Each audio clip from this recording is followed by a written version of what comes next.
उत्तर प्रदेश के संभल में कुओं और तीर्थ स्थलों को रिस्टोर करने और लोगों को उनकी धार्मिक परंपराओं से फिर से जोड़ने की कोशिशों के तहत भारतीय पुरातत्व सर्वेक्षण यानी ASI और स्थानीय प्रशासन की टीम बुधवार को कई ऐतिहासिक स्थानों का दौरा कर चुकी है। इसके अलावा ये दौरा लगातार चल रहा है। इनमें फिरोजपुर किला, बावड़ियां और चोर कुआं जैसी प्राचीन संरचनाएं शामिल हैं। ASI टीम ने DM, SP और SDM के साथ शहजादी सराय में स्थित शेमनाथ तीर्थ पर भी जाकर कूप का सर्वेक्षण किया, जहां 2 दिन पहले कूप का फर्श तोड़ने पर कूप के अंदर 12 फीट की गहराई पर ही पानी दिखाई देने लगा था। वहीं मंदिर पर सर्वे के दौरान टीम ने मंदिर के महंत बाल योगी दीनानाथ से भी जानकारी ली। दूसरी तरफ ASI टीम अधिकारियों के साथ सराय इलाके में पहुंची, वहां भी निरीक्षण किया गया और उसके बाद बावड़ी के अंदर सर्वे के लिए टीम पहुंची। वहीं संभल के DM राजेंद्र पेंसिया ने कहा कि भारत में सामान्य तौर पर पौराणिक और संतों की जो भूमि होती है उसे तीर्थ नगरी ही कहा जाता है। सुनिए DM ने इसको लेकर और क्या कुछ कहा। संभल के अंदर लगातार जहां भी अतिक्रमण हुआ था वहां पर कार्रवाई जारी है। इसके साथ साथ जो भी ऐतिहासिक स्थल है या कूप है उनको वापस से रिस्टोर करने की जो कवायद है वो जिला प्रशासन की तरफ से किया जा रहा है। हमने आपको खबर दिखाई थी, बताया था किस तरीके से पृथ्वीराज चौहान के जो कूप है, जो उनका बावरी है, उसको चोर कुआं बनवा दिया गया था उनके नाम को मिटाने के लिए। हमारे साथ बात करने के लिए यहाँ पर जो संभल के DM है राजेंद्र सर, वो हमारे साथ है। सर, आप आज पहुंचे हैं, पृथ्वीराज चौहान की ये बावरी है लेकिन इसे चोर कुआं बना दिया गया है, क्या आपने देखा है, क्या समझा है? वर्तमान में ये कमालपुर सराय गांव है, उसके अंदर ये पड़ता है और जो गाटा संख्या है वो 562 है और 570 वर्ग मीटर क्षेत्रफल के अंदर ये फैली हुई है। अभी पूरी के अंदर मिट्टी भर चुकी है और चारों ओर से खेती हो रही है, एनक्रोचमेंट भी काफ़ी है। तो इसकी जो शैली है, जो अभी बताया जा रहा था कि, और मैंने अभी संभल का इतिहास नाम की एक बुक के अंदर एक पेज पढ़ा है इसका, उसके अंदर लिखा हुआ है कि इसको राजपूत शैली के अंदर बनाया गया है, राजपूत शासन काल में, और लगभग 2 या 3 तले की एक बावड़ी स्ट्रक्चर के अंदर ये बनी हुई है। इसमें कुआं भी है, तो हो सकता है आसपास के लोगों ने एक लोकल नाम रख दिया हो। बहुत बार होता है कि जब किसी चीज़ का नाम नहीं होता तो अपनी भाषा में नाम रख देते हैं। तो गहरा है और कोई भी छिप जाए तो पता नहीं चलता, इसलिए शायद इसका ये नाम रखा गया। सर, ये भी है कि चोर कुआं इसे कहा गया। पृथ्वीराज चौहान, जो जिनका नाम भारत से जाना जाता था, जिन इतने मशहूर राजा थे, उनका नाम मिटाकर, पृथ्वीराज चौहान की बावरी मिटाकर इसे चोर कुआं कहा गया। कहीं ना कहीं आपको लगता है कि इसको दबाने की, नाम हटाने की कोशिश की गई? मुझे लगता है कि यदि ये पुनः संरक्षित होगी और पुनः इसका अच्छे से एक्सकवेशन होगा तो इसका मूल स्वरूप वापस आएगा, और जब मूल स्वरूप वापस आएगा तो मूल नाम भी वापस आएगा। तो क्या आप आगे इसको जिला प्रशासन जो है वो अपने अंदर लेकर इसको एक्सकवेशन कराएगी, इसका पुनरुत्थान कराएगी? अभी ASI की टीम हमारे साथ है, 2 लोग साथ में, उनकी देखरेख में सारा काम किया जाता है। तो हमारा ये रहेगा कि स्टेट आर्कियोलॉजी डिपार्टमेंट और जो सेंट्रल का ASI डिपार्टमेंट है, दोनों की देखरेख में इसकी खुदाई हो ताकि स्ट्रक्चर को किसी प्रकार की कोई हानि नहीं हो और भविष्य के लिए तीर्थाटन का भी अच्छा केंद्र बने। सर, संभल को हम देख रहे हैं, लगातार 68 तीर्थों की बात कही जा रही है, तो क्या काशी और मथुरा के तर्ज पर क्या संभल को भी पर्यटन क्षेत्र और जो एक देवनगरी के रूप में विकसित करने के जिला प्रशासन का प्रयास?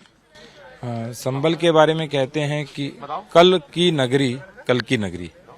तो संभल के अंदर पर्याप्त संभावनाएं हैं, आध्यात्मिक पर्यटन की भी संभावनाएं हैं, ऐतिहासिक सांस्कृतिक पर्यटन की भी संभावनाएं हैं, और यहाँ पे बहुत सी चीजें हैं जिनको यदि अच्छे से संरक्षित, संवर्धित और उनका पुनरुद्धार किया जाए तो पूरे देश का पर्यटक आएगा काशी, अयोध्या, मथुरा की तर्ज पर।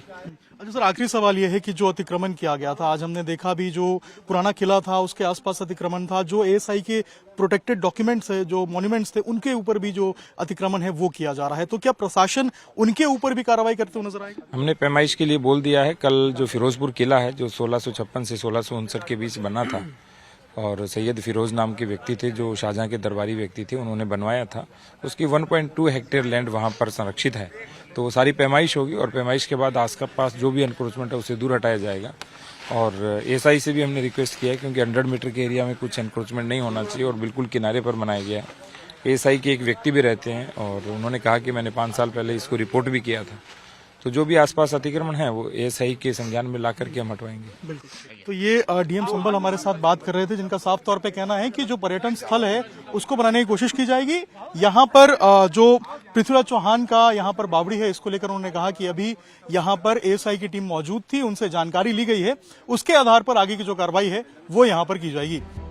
संभल में प्रशासन की तरफ से प्राचीन और धार्मिक महत्व वाले धरोहरों को संरक्षित करने की योजना पर काम तेज हो गया है। शाही जामा मस्जिद सर्वे के दौरान भड़की हिंसा के बाद से लगातार प्रशासनिक टीम ऐसे स्थलों की पहचान करने में जुटी हुई है।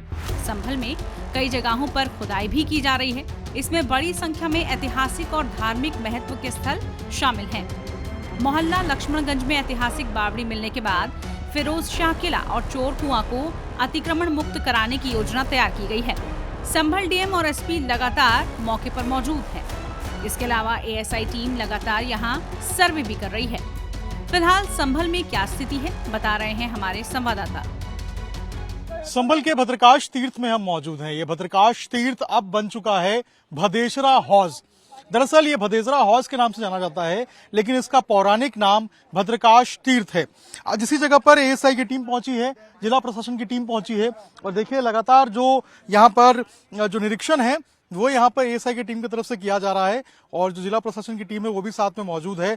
काफी पुराना ये हौज है और ये कहते हैं कि ये भद्रकाश तीर्थ है। संभल के अंदर 68 तीर्थों का जिक्र होता है, जिसमें से एक तीर्थ ये भी है भद्रकाश तीर्थ। और यहाँ पे भी अगर आप देखेंगे तो काफी ज्यादा जो पानी है वो यहाँ पर जमा है और कहते हैं कि इसी की जगह पर एक तीर्थ हुआ करता था। पहले जमाने में यहाँ मेला लगता था, लेकिन देखिए किस तरीके से हालात बदले, समय बदला और यहाँ पर पूरा का पूरा जो तालाब है वो यहाँ पर बना दिया गया और यहाँ पर सिर्फ जलकुंभी जो है वो आपको नजर आएंगी। लेकिन अब देखिए यहाँ पर जो एएसआई की टीम है वो जिला प्रशासन की टीम के साथ पहुंची है और अब यहाँ पर निगरानी की जा रही है। यहाँ पर निरीक्षण किया जा रहा है कि आखिर ये कितना पुराना हो सकता है, इसका क्या इतिहास हो सकता है, क्योंकि पुराणों में इसका जिक्र आता है। जो 68 तीर्थ संभल के अंदर जिनकी बात कही जाती है उनमें से एक ये भद्रकाश तीर्थ की भी बात की जाती है।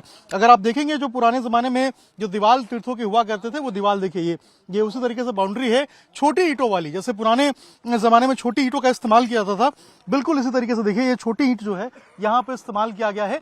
ये भद्रकाश तीर्थ का इलाका है और ये देखिए ये छोटी छोटी ईंटें अब तक जो हमने कुओं में देखा है, अब तक जो हमने दूसरी मंदिरों में देखा है और अब तक जो भी चीजें निकल के सामने आई है संभल के अंदर, वहां पर बिल्कुल ऐसी ही छोटी ईंटों का इस्तेमाल होता था।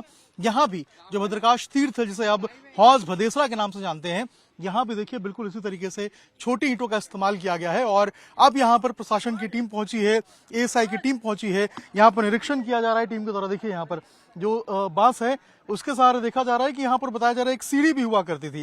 वो सीढ़ी आखिर कहाँ पर है और किस तरीके से यहाँ पर पूरा जलकुंभी भर गया है, पानी भर गया है, इसको लेकर जो निरीक्षण है वो किया जा रहा है। आखिर कितना पुराना ये पूरा का पूरा तीर्थ स्थल है, कितना पुराना यहाँ का हौज है, इन सभी बातों को लेकर जो जांच है वो की जा रही है, इन सभी बातों को लेकर निरीक्षण है वो किया जा रहा है। बहुत पुराना है ये भदेसरा का पूरा जो है वो तीर्थ और कहते हैं इससे कि जो ये हौज भदेसरा जो है इसका चेंज कर दिया गया और अब यहाँ पर निरीक्षण किया जा रहा है, जांच की जा रही है।